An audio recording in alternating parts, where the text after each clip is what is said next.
नमस्कार साथियों, मैं नितिन आपका स्वागत करता हूँ।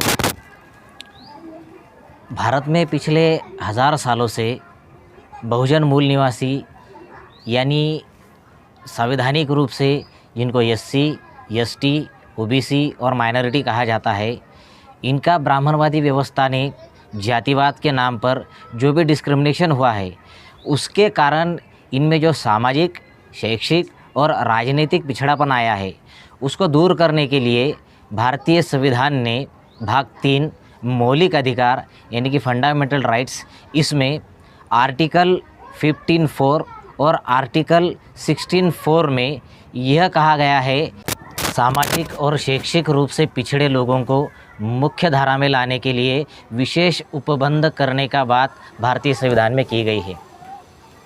अब इस बात को ब्राह्मणवादी लोगों के द्वारा हमेशा यह कहा जाता है कि ये आरक्षण है, ये आरक्षण है।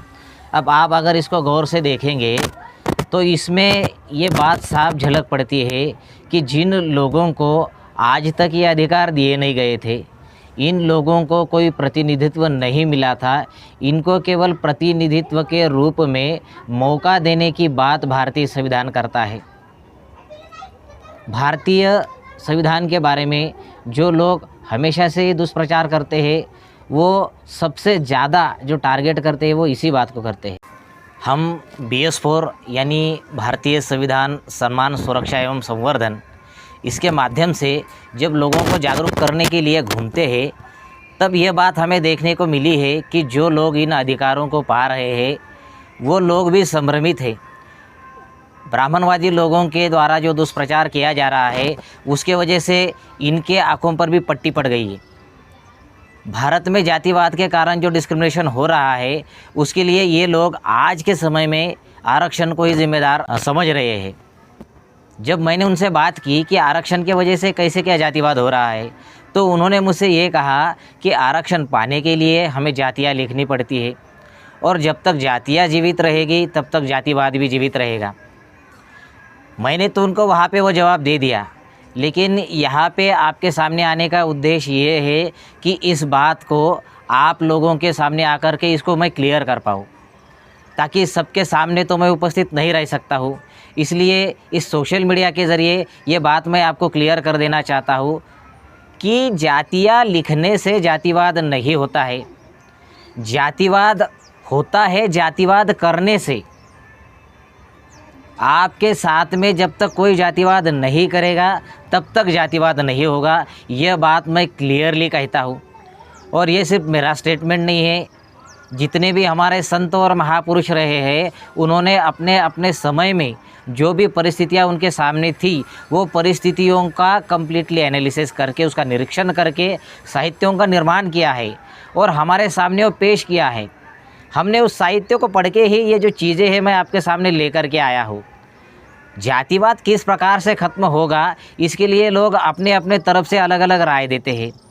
मैं इधर उधर से राय न देते हुए जो द सिंबल ऑफ नॉलेज है, जिन्होंने स्वयं भारतीय संविधान की नींव रखी है, उन्होंने एक किताब लिखी है जिसमें बताया है कि जातिवाद किस प्रकार से ख़त्म होगा। उस किताब का नाम है एनिहिलेशन ऑफ कास्ट। मैं उन्होंने उसके अंदर जातिवाद किस प्रकार से ख़त्म होगा, इसके लिए उनके क्या विचार है, ये आपके सामने पढ़ के बताता हूँ। साथियों, ये जो किताब आप देख रहे हो, ये बाबा साहब की तस्वीर यहाँ पर है और ये किताब का नाम है जाति प्रथा उन्मूलन। इसका नाम है एनिहिलेशन ऑफ कास्ट। इसमें जो बातें उन्होंने लिखी है, उसमें अपने तरफ से कुछ न जोड़ते हुए जस की तस मैं आपको पढ़ के बताता हूँ। एनिहिलेशन ऑफ कास्ट, इसके जो पेज नंबर 55 है, इसमें जो बात लिखी है वो मैं आपको बताता हूँ। इसमें बाबा साहब कहते हैं, यदि आप जाति प्रथा में दरार डालना चाहते हैं तो इसके लिए आपको हर हालत में वेदों और शास्त्रों में डायनामाइट लगाना होगा, क्योंकि वेद और शास्त्र किसी भी तर्क से अलग हटाते हैं और वेद तथा शास्त्र किसी भी नैतिकता से वंचित करते हैं। आपको श्रुति और स्मृति के धर्म को नष्ट करना ही चाहिए। यहाँ पर उन्होंने करना ही चाहिए ये सेंटेंस यूज किया है। आगे वो लिखते हैं, इसके अलावा और कोई चारा नहीं है, यह मेरा सोचा समझा हुआ विचार है। यह बाबा साहब ने अपनी किताब में क्लियर लिख दिया है कि धर्म ग्रंथों में जो भी मान्यताएं लिखी है, ये जो जातिवाद जो हो रहा है, ये जातियाँ लिखने के कारण नहीं हो रहा है। ये जातियाँ हो रहा है क्योंकि धर्म ग्रंथ ये कहते हैं कि फला फला जाति के जो लोग हैं ये ऊंचे हैं और फला फला जाति के जो लोग हैं वो नीचे हैं। कुछ लोगों को धर्म ग्रंथ ये बताते हैं कि वो ब्रह्मा के मुख से पैदा हुए हैं और कुछ लोगों को ये बताते हैं कि वो पैरों से पैदा हुए। ये जो मान्यता है ये धर्म ग्रंथों से आती है। यह बात बाबा साहब ने क्लियर बताई है। आज भारत में बाबा साहब के नाम से या फिर फुले शाहू अम्बेडकर जो विचारधारा है इसके नाम पर जो भी राजनीतिक पार्टियां सत्ता में आना चाह रही है, क्या उन्हें ये बात दिखाई नहीं देती है? मेरा उनको ये सवाल है। आप अगर जो भारत के बहुजन मूल निवासी है, जिनको धर्म ग्रंथों में शूद्र कहा है, जो भारत का 85 से लेकर 90% जो जनसंख्या है जिनकी, उस जनसंख्या को जब तक आप लोग आपके तरफ से नहीं ला पाओगे उनके मत, तब तक आप सत्ता में नहीं आ सकते हैं। और अभी ब्राह्मणवादी व्यवस्था ने इन लोगों को हिंदुत्व के नाम से अपने तरफ से ऑलरेडी कर रखा है। आपको अगर उनको वहाँ से तोड़ना है तो आपको सबसे पहले इस जातिवाद में दरार डालनी पड़ेगी। और जातिवाद में दरार डालने के लिए बाबा साहब ने जिस प्रकार से तीखे शब्दों में इन सब चीज़ों का विरोध किया है, इन स्मृतियों और श्रुतियों का विरोध किया है, इन धर्म ग्रंथों में वो डायनामाइट लगाने की बात कर रहे हैं और इन्हीं बाबा साहब का नाम लेकर के आप राजनीति कर रहे हो, तो आपने अभी इस बात का जवाब देना चाहिए। क्या आपको ऐसा लगता है कि आपको बाबा साहब से ज़्यादा समझ है? बाबा साहब कहते हैं कि धर्म ग्रंथों में दरार डालनी चाहिए, स्मृति और श्रुति पर आधारित जो धर्म है उसको ख़त्म करना चाहिए, इसके अलावा कोई चारा नहीं है। और ये मेरा सोचा समझा हुआ विचार ये बाबा साहब कह रहे हैं। और आज जो भी राजनीतिक पार्टियां हैं वो ये समझती है कि जातियां जो हम लिख रहे हैं या फिर जातियां हमने ख़त्म कर दी तो जातिवाद ख़त्म हो जाएगा। तो ये आपस में विरोधाभास निर्माण कर रही है ये बात।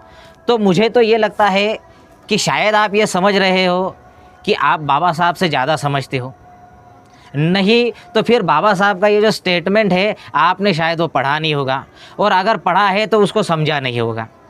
आपको अगर आप जो भी पार्टी चला रहे हो बहुजनों के नाम से, अगर उस पार्टी को अगर आपको सत्ता में लाना है, अगर आप बाबा साहब या जो भी हमारे संत महापुरुष जो है उन्होंने जो भी बातें कही है उस बातों को आप धड़ल्ले से कह नहीं सकते हो, लोगों के बीच में ये बात आप रख नहीं सकते हो, तो आप किस प्रकार से आपकी पार्टी को सत्ता में लाओगे?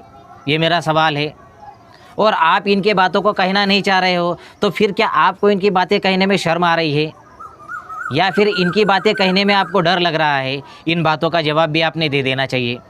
मैंने तो जातिवाद ख़त्म करने के लिए हमारे जो महापुरुष है उनकी जो विचारधारा थी, उनके जो विचार थे, इन सब लोगों के विचारों का सार बाबा साहब अम्बेडकर इन्होंने सबका एनालिसिस करके ये किताब लिखी है, एनिहिलेशन ऑफ कास्ट। और उसके बारे में बाबा साहब ने जो कंक्लूजन दिया है वो कंक्लूजन मैंने आपके सामने रखा है।